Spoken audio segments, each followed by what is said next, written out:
भावांनो, जय श्रीराम. धर्मवीर छत्रपती संभाजी महाराज की जय. मी आहे तुमचा गावाकडचा शुभ्या.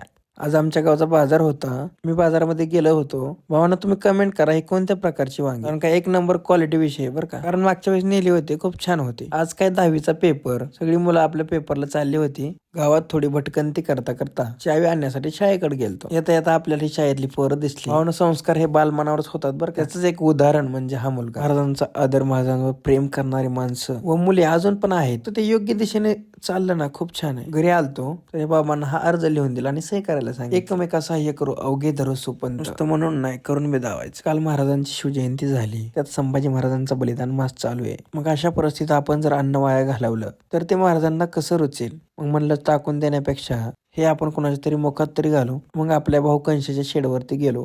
तिथं काय हे मुख्य प्राण्यांना आपण ते व्यवस्थित दिलं. त्यांनी काय तासाच्या आत खेकाना केला. मग काय संध्याकाळी निघालो घरी. गाडी बसून घरीच येत होतो, त्यावर समाधान भाऊने आपल्याला खायला आणलं. संध्याकाळी काय आपला पप्पू डॉन करीत होता रंगकाम. म्हणजे भावांनो, लोकांना आपल्या केसाचं खूप प्रेम असतं बरं. त्या केसांचा त्याग करणाऱ्या बालक्या मुलांचा मला खूप अभिमान वाटतो. की काय आहे, कोणतं मशीन आहे, तुम्ही कमेंट करा. लय भारी बरं काही, खास करून शेतकऱ्यांसाठी खूप फायद्याचं. मग काय आपले अध्यक्ष सांगू राहिले की कशा प्रकारे किड्यांसाठी तो ट्रॅप बसतो आणि त्याच्यामध्ये किडे पकडले जातात. संध्याकाळी घरी आलो, हनुमान चालीसा पठण दिवसाचा शेवट केला. हे न तनुजा आणि के सुमिरो पवन कुमार, मला बुद्धिविद्या देहो मोहे हरहु कले सविका.